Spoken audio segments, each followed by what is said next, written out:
الله وبركاته.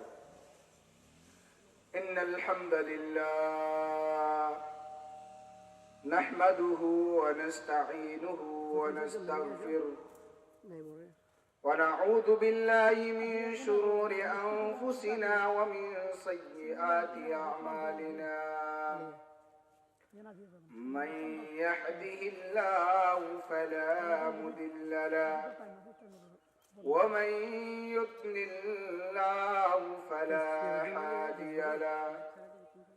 ونشهد أن لا إله إلا الله وحده لا شريك له. أما بعد فأعوذ بالله من الشيطان الرجيم. بسم الله الرحمن الرحيم.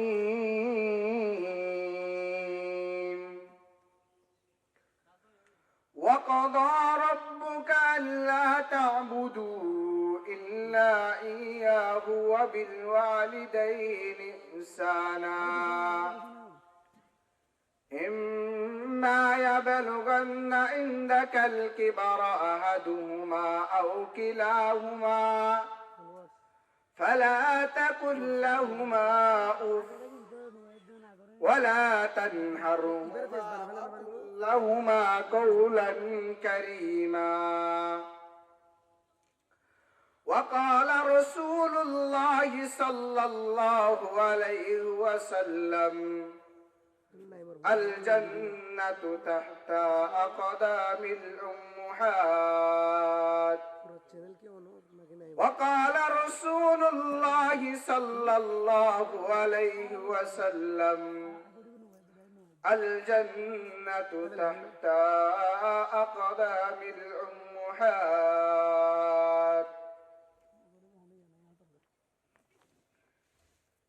রামু উপজেলার অন্তর্গত শিকদারপাড়া মাহফিল বাস্তবায়ন কমিটির উদ্যোগে তৃতীয়তম তাফসীর কুরআন মাহফিল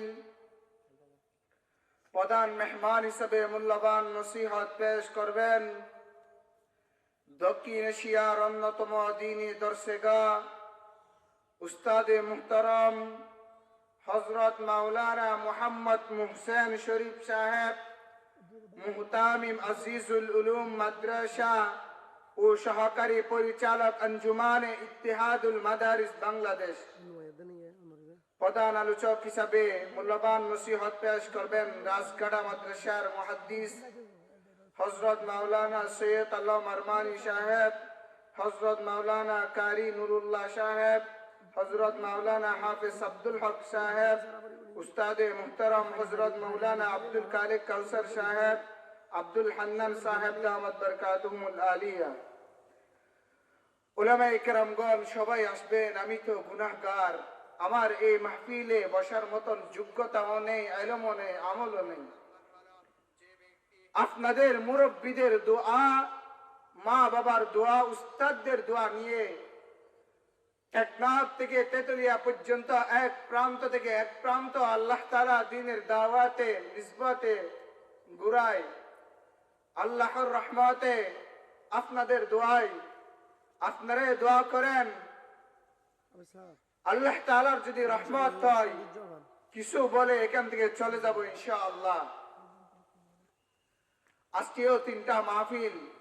প্রথম মাহফিল আপনাদের এখানে, দ্বিতীয় মাহফিল হলো আমাদের ধর্ম উপদেষ্টা আল্লামা আফামা কালে সাহেব হুজুরের সাথে, তৃতীয় মাহফিল হলো আল্লামা খতিবে বাঙ্গাল আল্লামা জুনায়েদ আল হাবিব সাহেব হুজুরের সাথে।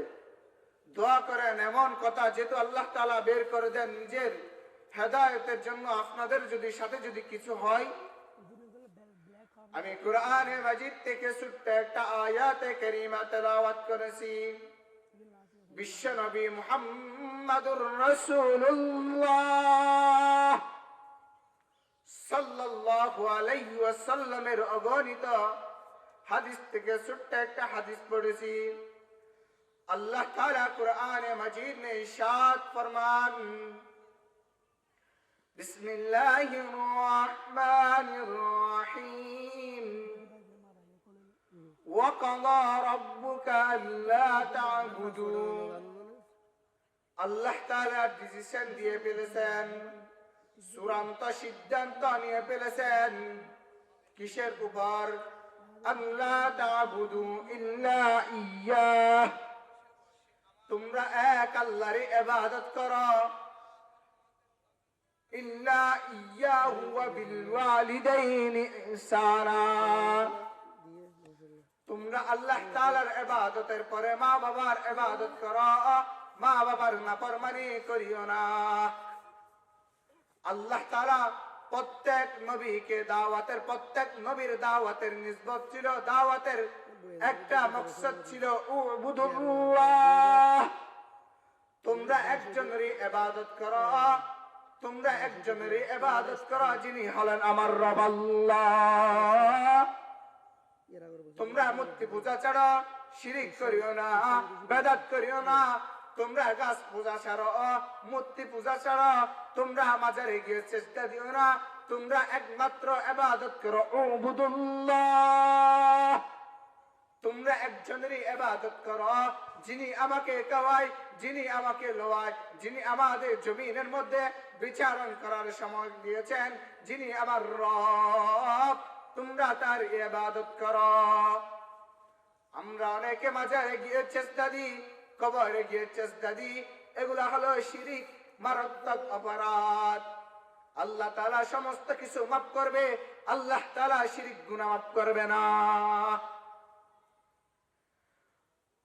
আল্লাহ তাআলার ইবাদতের পরে মা বাবার উপর ইহসান করেছেন, মা বাবার ইহসানের কথা বলেছেন, আল্লাহ তা'বুদু ইল্লা ইয়্যাহু ওয়া বিল ওয়ালিদাইনি ইহসানা ইম্মা ইয়াবলুগান্না ইনদাকাল কিবারা আহাদুহুমা আও কিলাহুমা ফালা তাকুল লাহুমা উফ ওয়ালা তানহারহুমা ওয়া কুল লাহুমা কওলান কারীমা।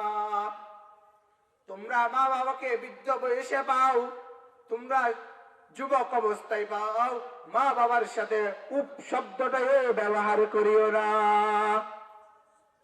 তোমার মা বাবা যদি তোমার উপর যদি নারাজ হয়ে যায়, তোমার আল্লাহ নারাজ, তোমার উপর গজব চলে আসবে। তোমার আল্লাহ যদি রাজি থাকে তোমার উপর, তোমার মা বাবা যদি রাজি থাকে, তোমার আল্লাহ তোমার উপর রাজি। ও মুসলমান ভাইরা আমার, হাদিস শরীফের মধ্যে আসছেন, আল জান্নাতু তাহতা আকদামিল উম্মাহাত, তোমার মায়ের নিচে, তোমার বাবার পায়ের নিচে তোমার জান্নাত, জান্নাত। তোমার মা যদি তোমার উপর যদি নারাজ হয়ে যায়, তোমার আল্লাহ নারাজ।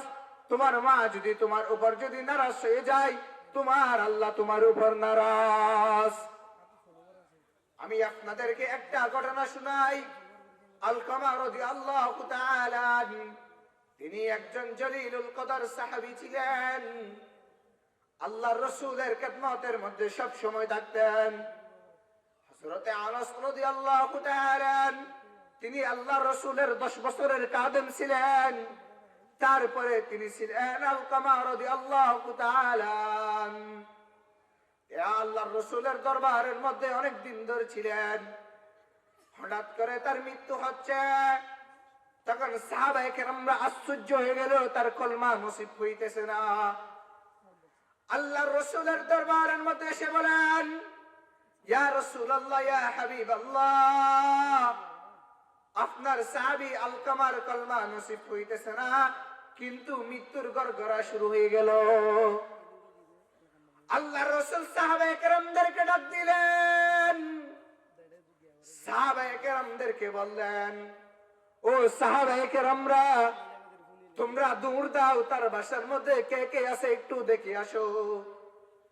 তখন প্রত্যেক সাহাবায়ে কেরামরা দৌড় দেওয়ার পরে আলকামার বাসার যাওয়ার পরে দেখতে পাইতেছেন তার একজন বৃদ্ধ মহিলা মা। তখন তার বৃদ্ধ মা থেকে জিজ্ঞাসা করতেছেন, আপনার একজন কি সন্তান আছে, তার নাম কি আলকামা? তখন বলতেছেন, আলকামা কোথায়? অবশ্যই আমার সন্তান, আলকামা কোথায়? তখন রাসূলুল্লাহ সাল্লাল্লাহু আলাইহি ওয়াসাল্লামের দরবারের মধ্যে সাহাবায়ে কেরামরা আবার হাজির হয়ে গেলেন। হাজির হওয়ার পরে আবার বলতেছেন, ইয়া রাসূলুল্লাহ, ইয়া হাবিবাল্লাহ, আমি আলকামার বাসার মধ্যে গিয়েছিলাম।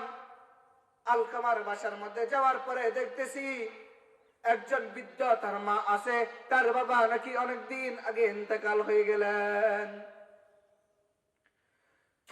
রাসূলুল্লাহ সাল্লাল্লাহু আলাইহি ওয়াসাল্লাম সাহাবায়ে কেরামদেরকে বললেন, ও সাহাবায়ে কেরামরা, তোমরা কি চাও? তোমরা আলকামার মাকে একটু ডেকে আনো। আলকামার মাকে জিজ্ঞাসা করবা আমি রাসূল আলকামার মায়ের কাছে যাব নাকি আলকামার মা আমার কাছে আসবে। আলকামার মাকে যখন সাহাবায়ে কেরামরা যখন বলল, ও আলকামার মা, আপনাকে আল্লাহর রাসূল যেতে বলেছেন, তখন বলতেছেন কিসের জন্য বলো? তখন বলতেছেন, ও আলকামার মা, আপনার সন্তানের মৃত্যু হচ্ছেন, সেজন্য তোমাকে যেতে বলেছেন। আলকামা যদি মৃত্যু হয় আমি যেতে পারবো না, তবু কিন্তু আমি যাব। যিনি আমাকে ডেকেছেন মুহাম্মাদুর রাসূলুল্লাহ, সেজন্য আমি আল্লাহর রাসূলের কাছে যাব। তিনি বৃদ্ধ হয়ে গেছিলেন, হাঁটতে পারতেছেন না, লাঠির বর দিয়ে রাসূলুল্লাহ সাল্লাল্লাহু আলাইহি ওয়াসাল্লামের দরবারের মধ্যে হাজির হয়ে গেলেন। ইয়া রাসূলুল্লাহ, আমি আপনার কাছে আসছি কিসের জন্য জানেননি? আমি কিন্তু আলকামার কাছে আসি নাই, আমি কিন্তু আপনি ডাকছেন, সেজন্য আপনার ডাকে সাড়া দেওয়ার জন্য আমি আসছি। ইয়া রাসূলুল্লাহ, আপনি কিসের জন্য ডাকছেন আমাকে একটু বলেন না। তখন বলতেছেন, ও আলকামার মা, তোমার ছেলে সন্তান, তোমার আলকামার মৃত্যু হচ্ছে কিন্তু কলমা নসিব করতেছে না, তুমি নারাজ, সেজন্য তোমার ছেলের কলমা নসিব হচ্ছে না। ইয়া রাসূলুল্লাহ, ইয়া হাবিবাল্লাহ, আমি এখন কি করতে পারি? আপনি আলকামাকে মাফ করে দেন। তখন বলতেছেন, ইয়া রাসূলুল্লাহ, আমি আলকামাকে মাফ করতে পারবো না। কেন মা, তুমি আলকামাকে কেন মাফ করবে না? তখন বলতেছেন, ইয়া রাসূলুল্লাহ, আমি অনেক সুন্দরী ছিলাম, আমি যুবতী মহিলা ছিলাম, আমার একমাত্র সন্তান ছিল আলকামা। ইয়া রাসূলুল্লাহ, অনেকদিন আগে আলকামা যখন ছোট বাচ্চা ছিল, আলকামার আব্বা জান ইন্তেকাল করেন। ইয়া রাসূলুল্লাহ, আমি আলকামার দিকে তাকায়া, আমি সুন্দর ছিলাম, আমি যুবতী ছিলাম, কিন্তু আলকামার দিকে তাকিয়া আমি বিবাহ করি নাই। ইয়া রাসূলুল্লাহ, আমি আলকামাকে মাফ করতে চাই না। রাসূলুল্লাহ সাল্লাল্লাহু আলাইহি ওয়াসাল্লাম সাহাবায়ে কেরামদেরকে বলতেছেন, ও সাহাবায়ে কেরামরা, তোমরা এখানে কেন দাঁড়িয়ে থাকছো? তোমরা লাকড়ি তৈরি করো। তখন আলকামার মা জিজ্ঞাসা করেন, ইয়া রাসূলুল্লাহ, লাকড়ির পূজা কিসের জন্য আমাকে একটু বলেন না। ও আলকামার মা, আমি আলকামাকে জাহান্নামের আগুনের মধ্যে জ্বালাইতে চাই না, আমি আলকামাকে দুনিয়ার মধ্যে দুনিয়ার আগুন দিয়ে জ্বালিয়ে দেব। আমার সাহাবী আলকামাকে আমি জাহান্নামের আগুনের মধ্যে জ্বালাইতে চাই না, আমি দুনিয়ার আগুনের মধ্যে জ্বালিয়ে দেব। মা তো মা কাকে বলে জানেন?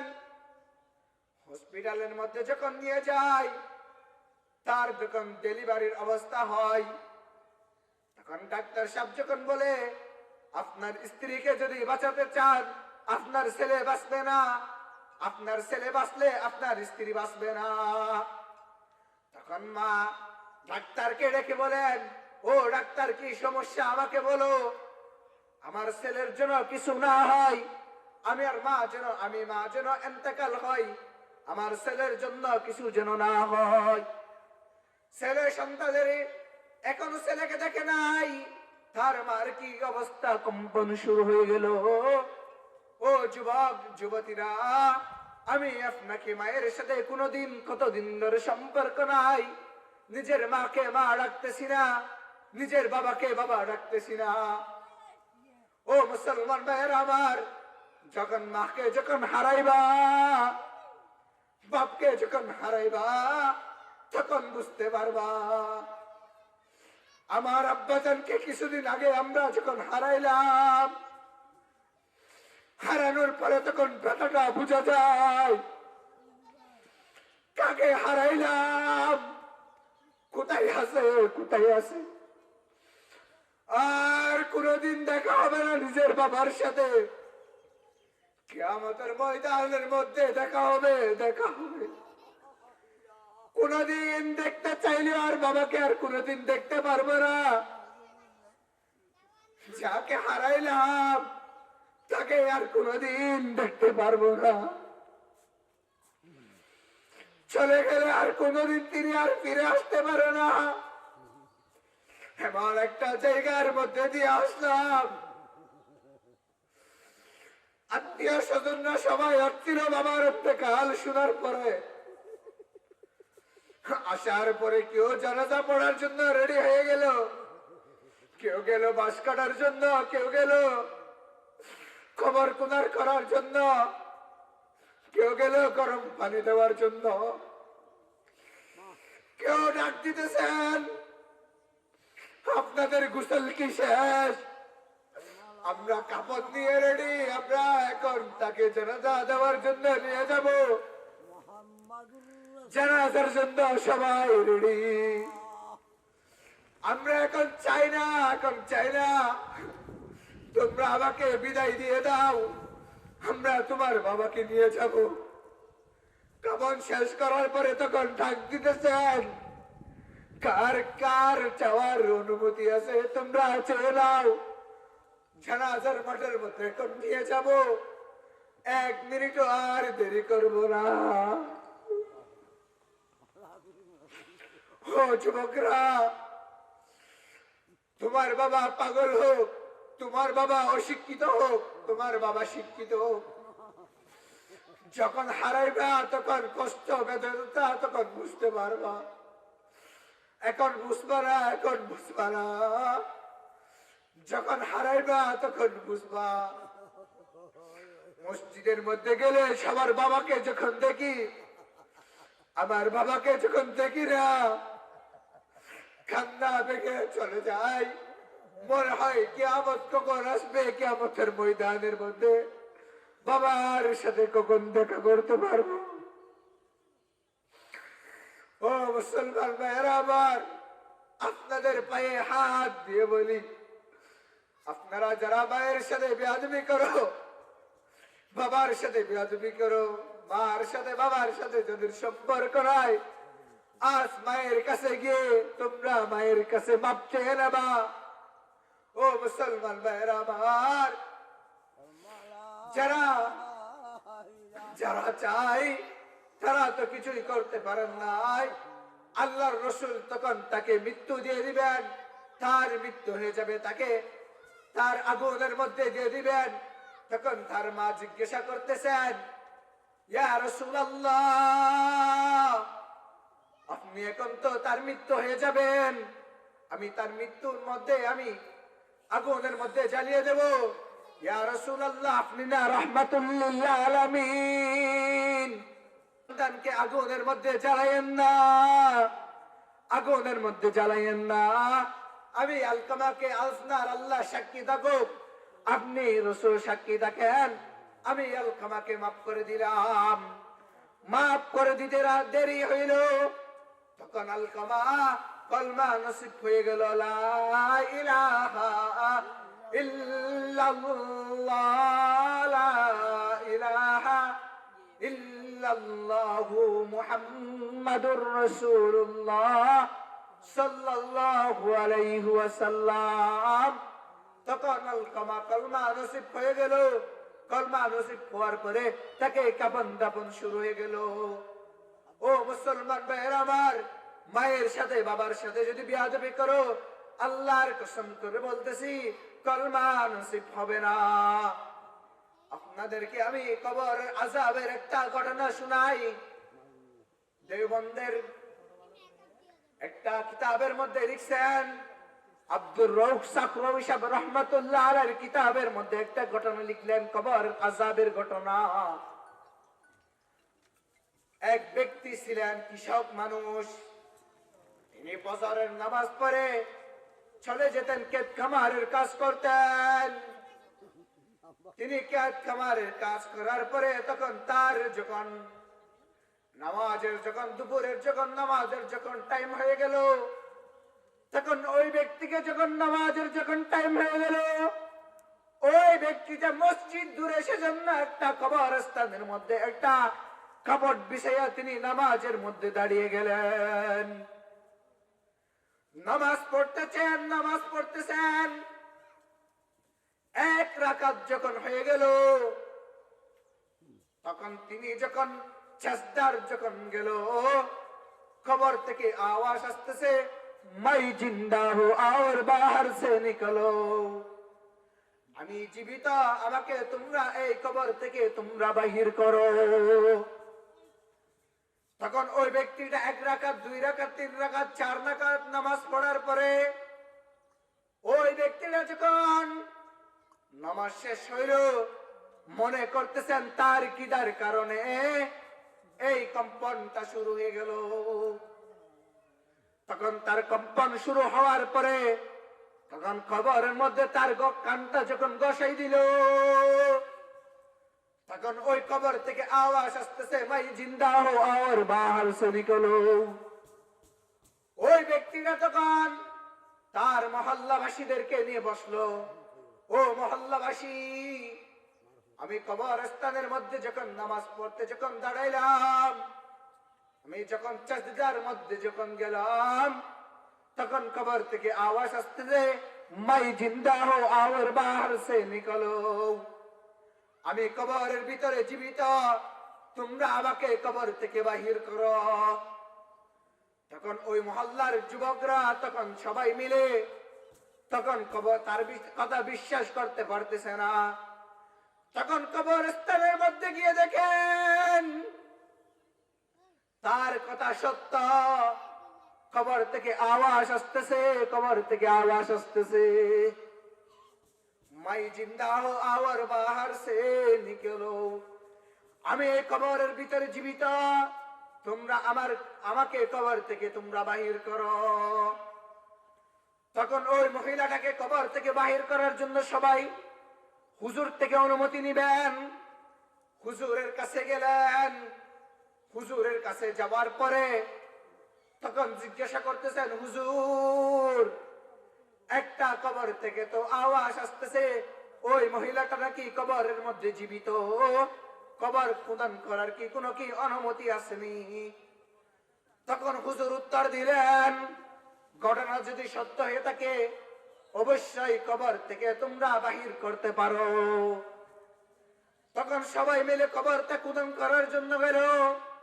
কবর খোদন করবে, তখন সবাই যখন কবরটা যখন খোদন করলো, তখন দেখতেছে কিছুদিন আগে যে মহিলাটাকে কবরের মধ্যে দিয়েছিল, ওই মহিলাটাকে কবর থেকে জীবিত অবস্থায় বাহির করতেছেন।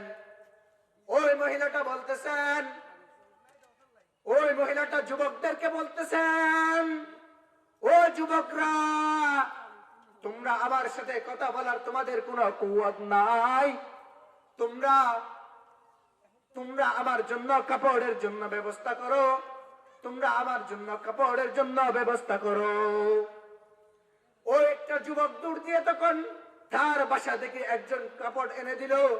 কাপড় গুলা পরার পরে তখন ওই মহিলাটা বাসার মধ্যে চলে গেলেন। বাসার মধ্যে চলে যাওয়ার পর যুবকরা তার ওই মহিলার সাথে কথা বলার জন্য সবাই চাইতেছেন। ওই মহিলাটা বলেন, ও যুবকরা, তোমাদের কোন এমন কোন দিল নাই আমার সাথে কথা বলার জন্য, তোমরা আমার সাথে কথা বলার জন্য চাইও না। যুবকরা তখন চাইতেছেন, ও মহিলা বোন, তোমরা আমার সাথে, তোমার সাথে আমরা কথা বলতে চাই। তখন যুবকরা ওই মহিলার সাথে কথা বলতে চান। ওই মহিলাটা যখন দরজা যখন খুলে এলো, তখন বলতেছেন, ও যুবকরা, তোমরা আমার সাথে যদি কথা বলতে চাও, তোমার মনকে তোমরা শক্ত করো। ওই মহিলাটা কাপড়টা মাথা দেখে যখন চড়াইলো, তখন দেখতে পেল তার মাথার মধ্যে একটা চুল নাই। তখন যুবকরা জিজ্ঞাসা করতেছেন, ও যুবকরা, ও যুবকরা, তোমরা কি চাও? যুবকরা মহিলা থেকে জিজ্ঞাসা করতেছেন, ও বোন, তোমার মাথার কত সুন্দর চুল ছিল, চুলগুলা কোথায় গেল? তখন বোনটা জবাব দিচ্ছেন, ও যুবকরা, আমি দুনিয়ার মধ্যে মানুষদেরকে চুলগুলা এনে দিয়ে তখন মানুষদেরকে আমি দেখাইতাম, সেজন্য খবরের মধ্যে দেওয়ার সাথে সাথে আমার চুলগুলা একটা একটা করে সব চুল তুলে নিল। তখন ওই মহিলাটা ওই চুলগুলা দেখার পরে তার মুখ থেকে কাপড়টা যখন চড়াইলো, তখন বলতেছেন, ও বোন, তোমার মুখের মধ্যে একটা গোস্ত কেন নাই? তোমার দাঁতগুলা কোথায় গেল? তখন ওই মহিলাটা বলতেছেন, আমি যখন জীবিত ছিলাম, আমি যখন জীবিত ছিলাম, আমি যখন সুন্দরী ছিলাম, মানুষদেরকে লিপস্টিক দিয়ে মানুষদেরকে দেখাইতাম।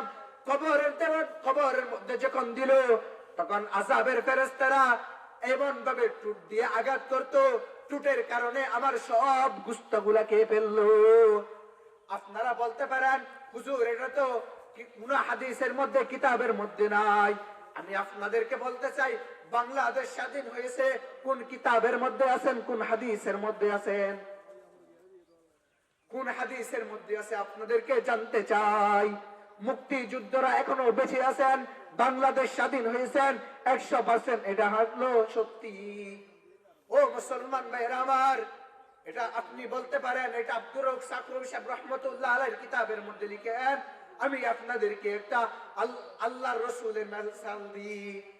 আল্লাহর রাসূল যখন মেরাজে যখন গেলেন, তখন 6 প্রকারের মহিলাদেরকে জাহান্নামের আগুনের মধ্যে প্রায় করতেছেন। তখন দেখলেন আল্লাহর রাসূল মেরাজ থেকে যখন আসলেন, তখন বাসার মধ্যে অবস্থান করতেছেন। রাসূলের কন্যা ফাতেমা রাদিয়াল্লাহু তাআলা, তিনি আলী রাদিয়াল্লাহু তাআলা আনহুকে নিয়ে রাসূলুল্লাহ সাল্লাল্লাহু আলাইহি ওয়াসাল্লামের সাথে দেখা করতে গেলেন। তখন রাসূলের সাথে দেখা করবেন, তখন বলতেছেন, ইয়া রাসূলুল্লাহ, আপনার সাথে আমি দেখা করতে চাই। আপনার মেয়ের স্বামী আলীও আসছেন।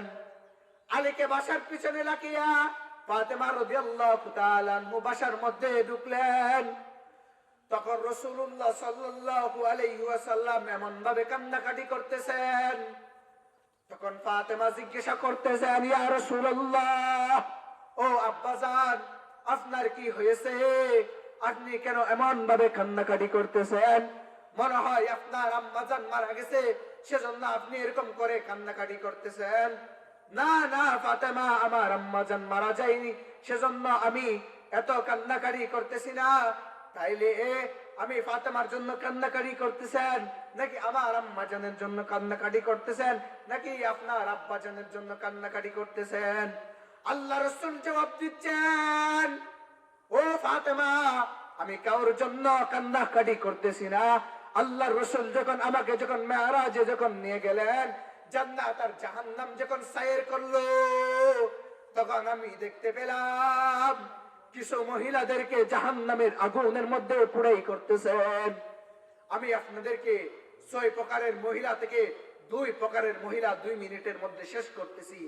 1 নম্বর মহিলাদেরকে আগুনের মধ্যে প্রায় করতেছেন, যে মহিলাগুলা চুলকে উপরের দিয়ে, যে মহিলাগুলা অপর পুরুষদেরকে দেখাইলো, তাদেরকে জাহান্নামের মধ্যে প্রায় করতেছেন।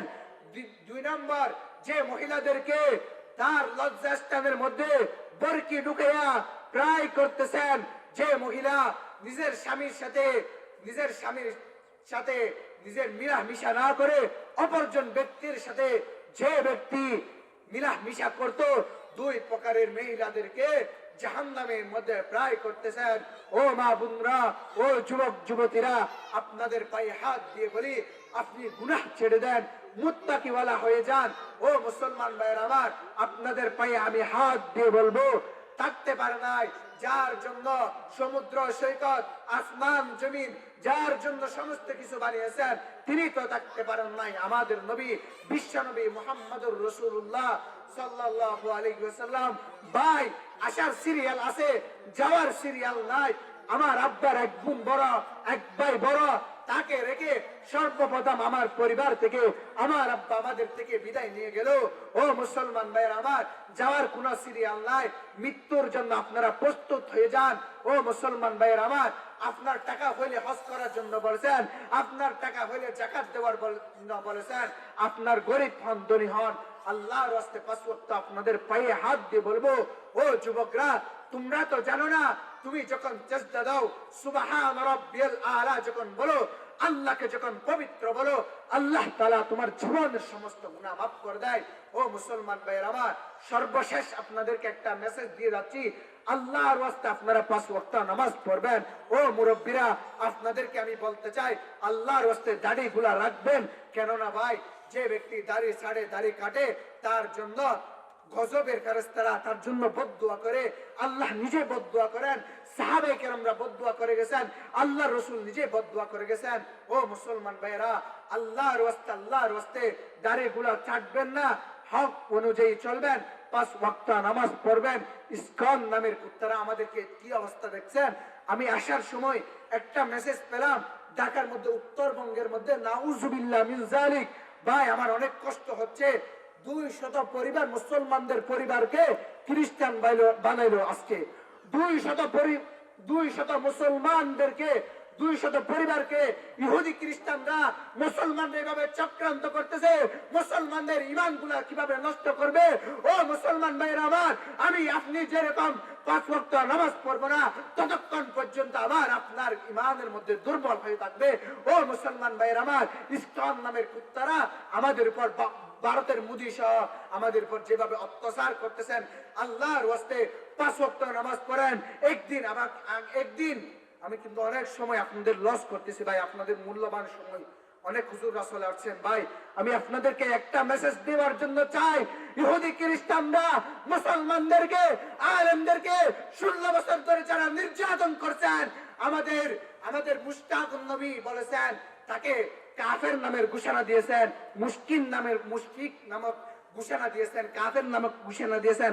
আমাদের শেখ হাসিনাকে তার সিলসিলা তো কাফেরদের, মুশরিকদের সিলসিলায়। ও মুসলমান ভাইরা আমার, 16 বছর ধরে মুসলমানদেরকে নির্যাতন করেছেন।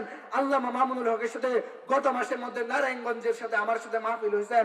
হুজুর বলেছেন, যাকে তিনি খানা দিতেন, যেরকম কুত্তাকে দিবে না, কুত্তা করে খানা খাবে না, হুজুর না খাবে, সেজন্য লাইটটা অফ করে দিত, যেহেতু আঁধারের মধ্যে খানা কি এটা কি রকম দেখা যায় না। ও মুসলমান ভাইয়ের আমার, আল্লাহর রাস্তা আপনাদের গায়ে আমি হাত দিয়ে বলবো, একদিন এক মুশরিক মসজিদের মধ্যে গিয়ে বলতেছেন, মসজিদের মধ্যে প্রতিদিন গিয়ে দাঁড়িয়ে থাকেন, হুজুর জিজ্ঞাসা করতেছেন, ও যুবক, তুমি এখানে কি, তুমি তো কাফের, তুমি এখানে কিসের জন্য আসো? তখন বলতেছেন, হুজুর, আমি দেখতে আসছি ফজর আপনাদের জুমার মসজিদের মধ্যে জুমার দিন যেরকম মুসল্লি হয় সেরকম মুসল্লি হইতেছে নাকি না।